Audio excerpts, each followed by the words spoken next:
Fact number one is Jesus' death by crucifixion. That Jesus was crucified and died through the process is granted by virtually 100% of all scholars who study the subject today. His crucifixion, his death by crucifixion, is attested not only in Christian sources, but in non-Christian sources as well. So we can see that the evidence, both historical and medical, indicates that Jesus was crucified and that this process killed him. There is a different conception of what happened regarding the crucifixion of Jesus. The crucial verse is in chapter 4, verse number 157, where it says, "They killed him not, nor did they crucify him, but so it was made to appear to them. And those who differed concerning the matter are in doubt concerning him. For a certainty they killed him not, but God raised him to himself." This verse of the Quran does not necessitate the belief that someone else was put on the cross instead of Jesus, but it leaves open the possibility that Jesus did not actually die on the cross. And this, in a nutshell, is the Muslim belief, that even though the enemies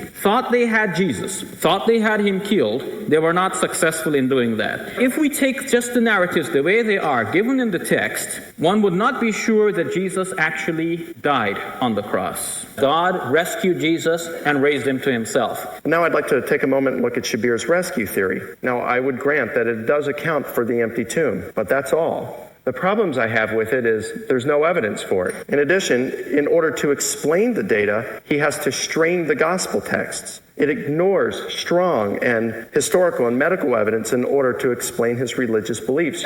All historians believe the death, but the Quran says this and I'm a Muslim. Kind of along the argument, the Quran says that I believe it and that settles it for me. So I don't have to do that with Christianity. So as N.T. Wright says in that book, I think he would say, Shabir, you're building castles in the air, and so we need not feel obligated to rent a room. Not only does the rescue theory ignore all the evidence, in fact, it's contrary to all the eyewitness testimonies of what happened to Jesus. It's based on a single source that was written 600 years after Jesus with no contact with eyewitnesses. It's ad hoc because, as I explained, it's a supernatural explanation because it has no evidence and, in fact, is contrary to the evidence. It appears like it was made more to rescue Islam than it was to rescue Jesus. So for these reasons, I just cannot accept this theory.